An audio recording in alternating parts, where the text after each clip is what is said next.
Um dos temas relevantes no setor público e com relação à participação social é a corrupção, não é?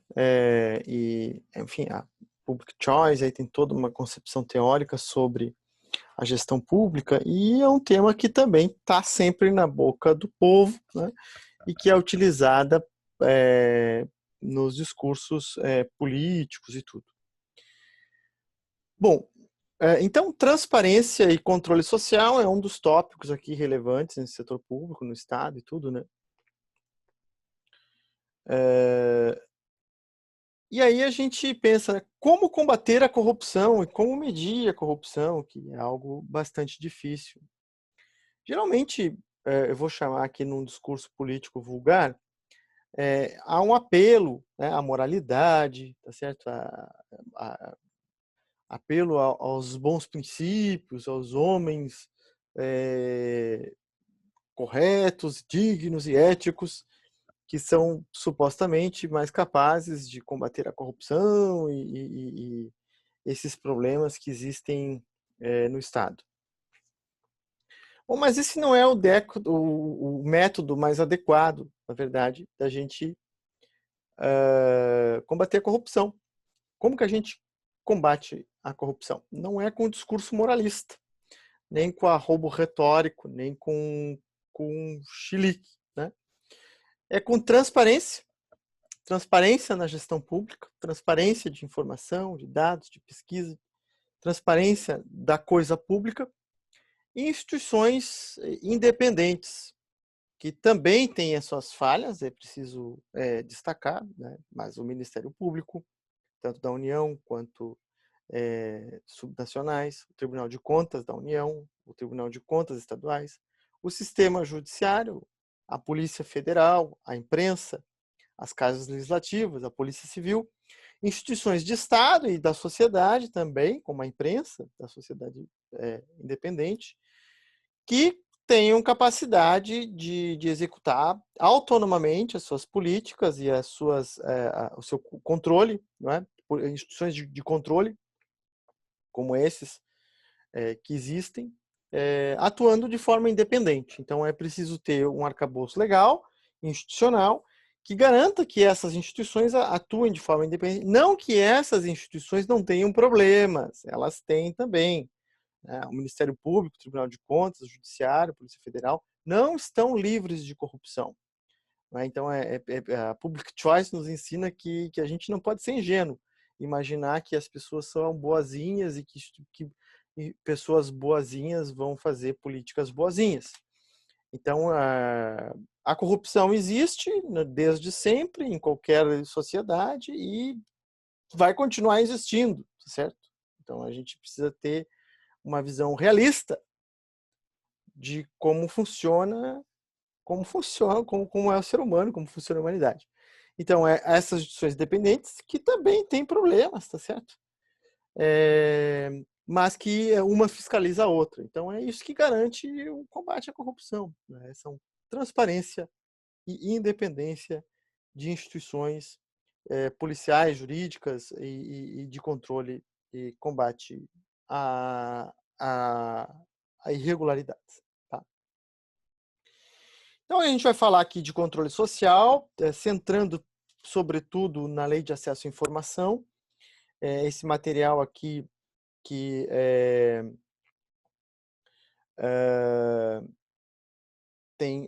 foi elaborado em grande medida pela Ana Júlia Possamay, que é uma ex-colega minha que trabalha na Secretaria do Planejamento do Estado do Rio Grande do Sul. Ela fez a tese de doutorado dela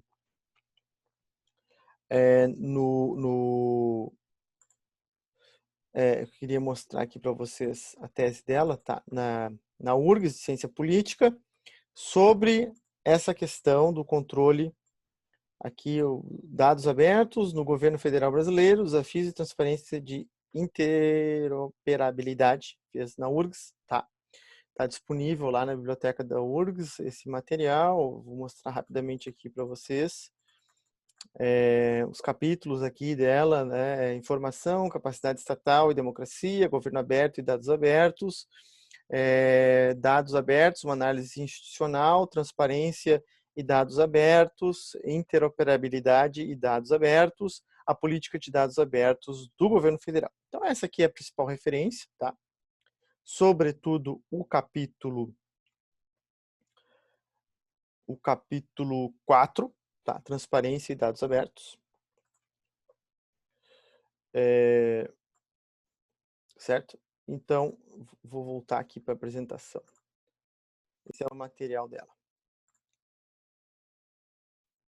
Então, aqui a gente vai ver informação, capacidade estatal e democracia, histórico do acesso à informação no Brasil, lei de acesso à informação, serviço de informação ao cidadão. Bom, então, a democracia, ela, para funcionar, ela precisa... existem vários níveis de democracia, não vou fazer uma discussão aqui sobre democracia, ela é nunca plena, e a gente tem que almejar, quem é democrata, ir na direção de maior democracia, que requer transparência e informação por parte do cidadão e dos órgãos de controle, tá? Que existem dentro do Estado. Né? Então, existe todo um arcabouço jurídico, legal, institucional, de controle, né, do Estado a si mesmo. E também é preciso ter uma capacidade estatal de dar essa informação, de prestar essa informação e estar disponível a todos. Então, aqui o esquema, né, de como que a gente avança, então? Com informação, com transparência. Censos, pesquisas, indicadores, políticas, planos, programas, ações, normas, documentos, atos, memórias, registros administrativos, em geral, textos, imagens, vídeos, áudios, né? Avaliação, monitoramento, controle, né? Gestão, diagnóstico, acesso à informação, transparência, participação e oposição. A oposição tem um papel fundamental na democracia de regulação, né? de denúncia do que está errado, controle social. Isso gera capacidade estatal de um lado, né, de capacidade estatal de monitoramento, de gestão, de transparência, de informação, e a responsividade, esse conceito da ciência política, né, que é a proximidade, né, daquilo que a população deseja com o que as políticas implementam ou colocam em prática e tal, tá? A responsividade da democracia e da capacidade estatal. Então, assim, essa coisa da corrupção é um debate vulgar, assim, que irrita um pouco, né? Porque como que a gente sabe se tem mais ou menos corrupção? Né? Como que a gente mede isso? É muito difícil, tá certo? Então, bom, agora está se descobrindo mais corrupção. Será que está se descobrindo mais porque tem mais? Ou está descobrindo mais porque existe todo um arcabouço jurídico legal que avançou no sentido da fiscalização e do controle? Então, por exemplo, no período militar, no Brasil, não existia esses órgãos de controle, né? Eram muito restritos. Não existia o direito muito grande de oposição, de liberdade de imprensa, não é? Alguns governos eram impostos, os órgãos de controle, muitos não existiam, né? Não existia um arcabouço legal, jurídico, que desse transparência. Então, tinha mais corrupção ou não? Não sabemos, certo? Então, a partir da Constituição de 88, a Constituição Democrática, o Brasil avançou muito na transparência através de controle de órgãos que foram instituídos e de um aparato jurídico legal nesse sentido, tá? Então, a Constituição de 88 é o primeiro marco que nós temos para ampliar, né, o acesso e o direito à informação, que foi crescendo, como eu vou mostrar aqui, tá? Então, aqui, esse cronograma aqui, elaborado pela Ana Júlia, né, de 1988, direito à informação na Constituição Federal. Em 1991, um marco importante, Política Nacional de Arquivos públicos e privados, né? Política Nacional de Arquivos. Em 1993, a Lei das Licitações, Lei 8666, que regulamenta a compra e a execução enfim, de compras públicas e etc. Publicidade dos atos administrativos, em 94. Habeas data, de 97, que é a regulamentação do direito de acesso à informação. Tá? 98, participação de acesso à informação pública, que é uma emenda constitucional. 99, publicidade de processos administrativos. Em 99, também a homepage do Tribunal de Contas da União. Regulamentação dos arquivos públicos e CONARC, de 99. A Lei de Responsabilidade Fiscal de 2000, né, que tem todo um arcabouço com relação à despesa pública e tal, que a gente já viu várias vezes aqui.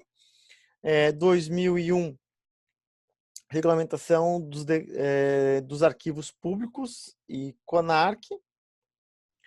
E aqui, nos anos 2000, também um avanço significativo. Né? Salvaguarda informação sigilosa de segurança, de 2002. Lei dos Pregão de 2002. Audiências concedidas e particulares por agentes públicos, de 2002. A Controladoria Geral da União, instituída em 2003. Controle e Transparência Pública, Combate à Corrupção, de 2003. Portal da Transparência do Governo Federal, que foi um dos marcos mais relevantes, de 2004. Comissão de Averiguação e Análise de Informações Sigilosas, de 2004. Informação sobre o regime militar, que eu não estou sabendo de que ano é direito aqui, não está claro.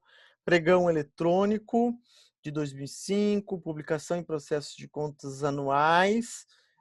Secretaria de Prevenção e Corrupção, da Corrupção e Informações Estratégicas, de 2006, promulgação da Convenção contra a Corrupção, de 2006, Semana da Gestão e Ética, de 2007, Sincov, né, de 2007, Gestão de Convênios e Contratos, tá? Cadastro Nacional de Empresas Idôneas e Suspeitas, de 2008, Infraestrutura Nacional de Dados Espaciais, de 2008, Lei Capiberibe, de 2009, Carta de Serviços ao Cidadão, de 2009, Sistema de Integração de Administração Financeira, de 2010, enfim, uma série de alterações. A Lei de Acesso à Informação, que é um dos marcos mais relevantes, que a gente vai falar aqui, que é de 2011, regulamentação da Lei de Acesso à Informação, de 2012, Plano de Ação Nacional sobre o Governo Aberto, um decreto, de 2011. O Brasil, em 2011, ao contrário do que se diz, do que se imagina, o Brasil é um dos países que tem maior transparência do governo aberto do mundo, tá? Então, o Brasil, em 2011, presidiu o Open Government Partnership, que era justamente políticas na direção de maior transparência e controle social, tá? 2011, primeiro plano de ação sobre o governo aberto.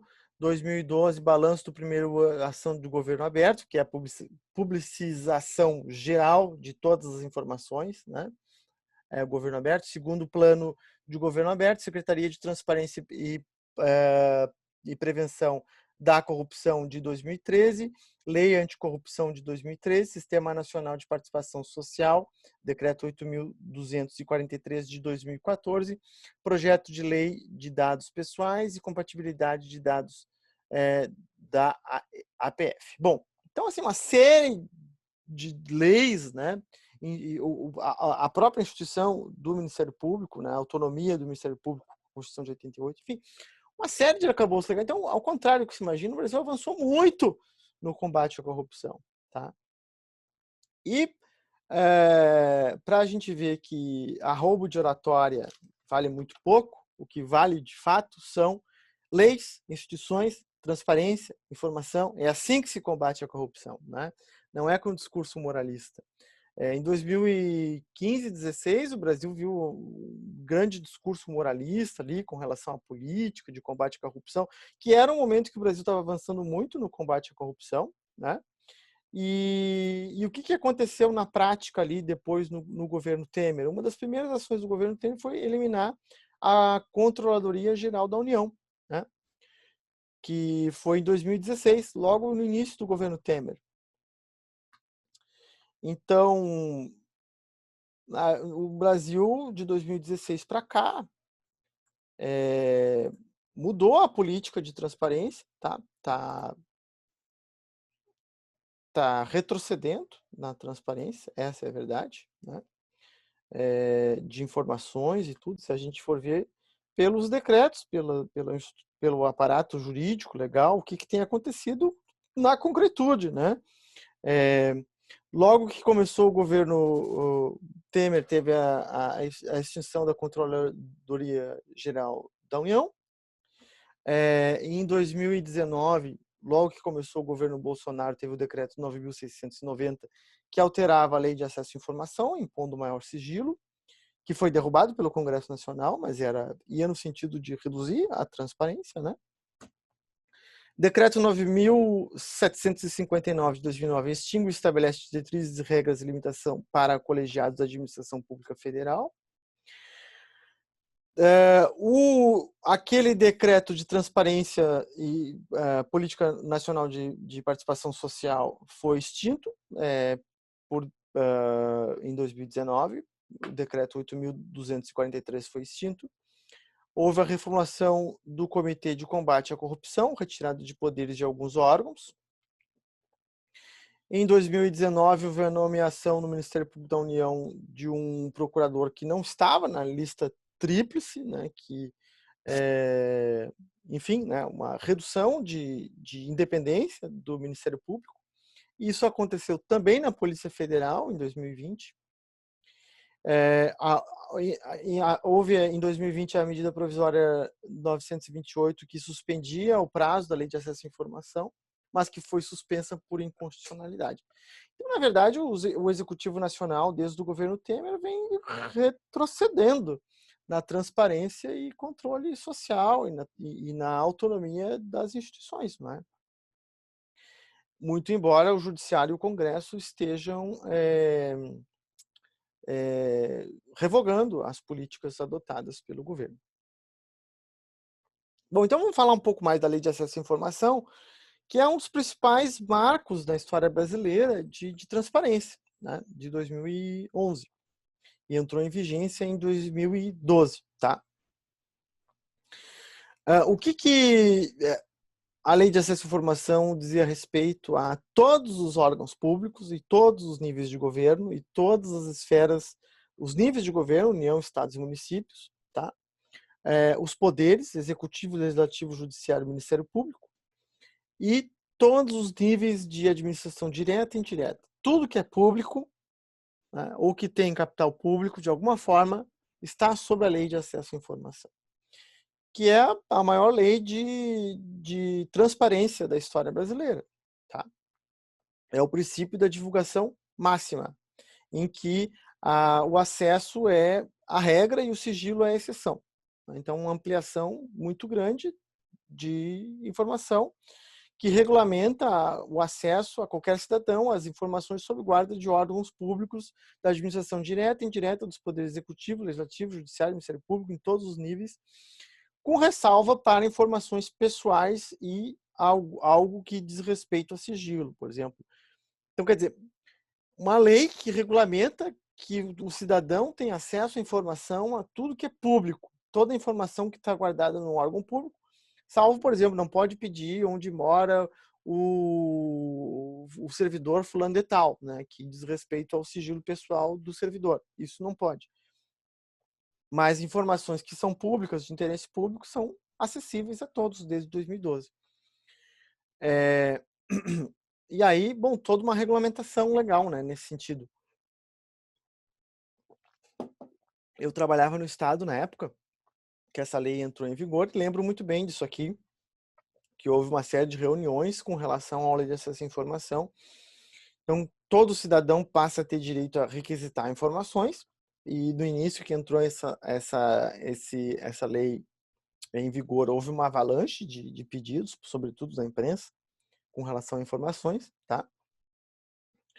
E é vigente, tá? Embora, como eu falei, houve 2 decretos no sentido de restringir essa lei e ambos foram derrubados pelo Judiciário e pelo Congresso. O direito à informação assegurado pela lei de informação compreende o acesso às informações contidas em registros ou documentos físicos ou eletrônicos produzidos ou acumulados por seus órgãos ou entidades, recolhidos ou não a arquivos públicos, bem como informações produzidas ou custodiadas por pessoa física ou entidade privada, decorrente de qualquer vínculo com seus órgãos ou entidades, mesmo que esse vínculo já tenha cessado.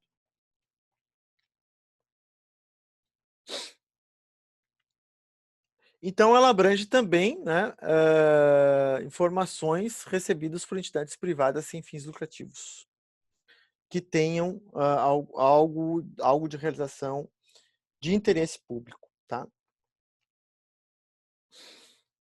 Então, ela é uma lei bastante ampla que não apenas faz com que os órgãos públicos, todos eles, né, tenham organismos internos para transparência e acesso à informação do público, como também exige um rol mínimo de informações de todas as instituições públicas divulgadas na internet, como também exige que haja uma institucionalidade interna para dar vazão a informações solicitadas pelo público, tá?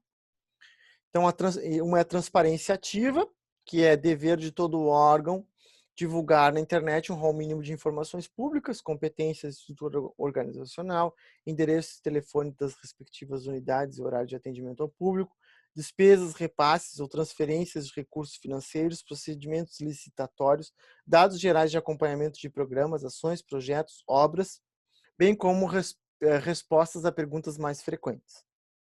Essa é a transparência ativa que todos os órgãos são obrigados a ter. E a transparência passiva é quando há uma requisição de qualquer pessoa, qualquer cidadão, a qualquer órgão público, e ele tem que responder num prazo de, no máximo, 30 dias. Né? Então, criação de serviços de acesso à informação, pedido possível por qualquer meio legítimo, pode ser pela internet ou presencialmente, de forma gratuita, independente da motivação. Tem um prazo de entrega de 20 dias, prorrogável por mais 10 dias. O órgão deverá conceder informação, se disponível, né? Quer dizer, se tiver informação. E tem uma exceção, assim, né? Que, por exemplo, eu lembro quando eu trabalhava na FEE, Fundação de Economia e Estatística, havia requisição, eventualmente, de que se fizesse toda uma pesquisa em cima de informações. Bom, isso o órgão não é obrigado a atender, que haja uma necessidade de trabalho adicional, né? Mas informação disponível é passada imediatamente, tá?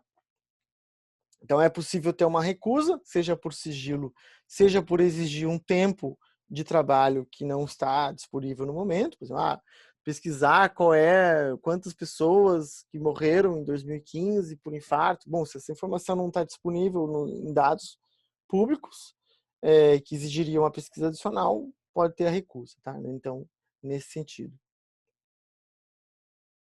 Então, pode ter uma negação dos órgãos, né, parcial, ou pode atender parcialmente.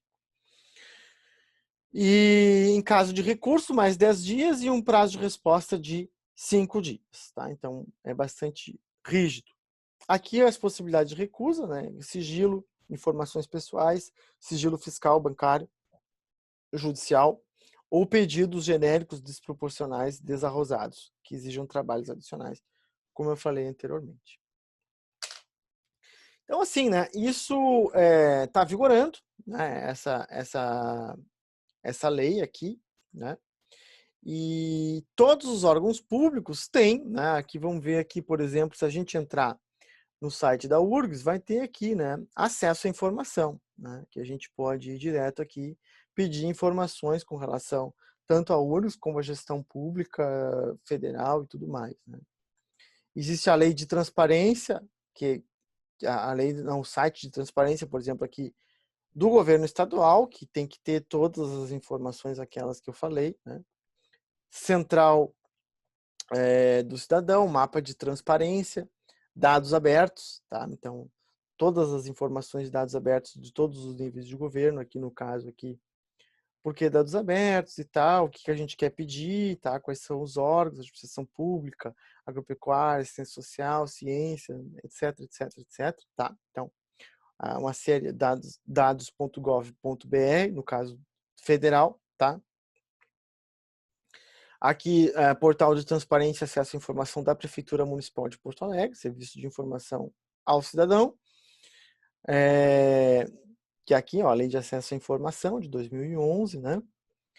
Enfim, né, o cidadão pode, aqui já vão ter algumas informações básicas de quadro funcional, diários, passagens, gastos, receitas, despesas, etc, etc, balanço e tal, né?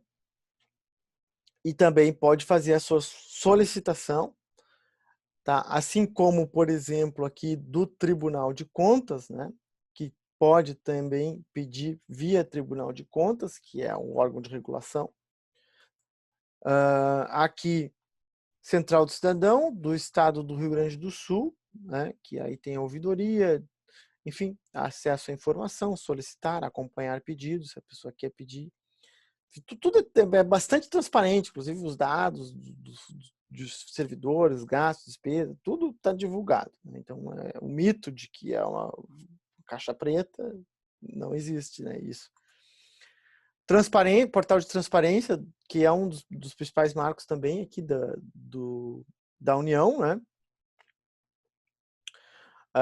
Enfim, está tudo aqui disponível do governo federal, pessoas jurídicas, pessoas físicas, etc, etc, também de empresas que o Estado tem capital, né?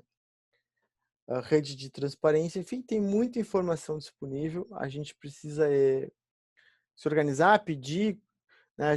Como que se combate a corrupção? É com esse tipo de coisa aqui, né? Com acesso à informação, com transparência. Preciso citar também a ONG Transparência Brasil, né, que pautou bastante a lei de acesso à informação, né?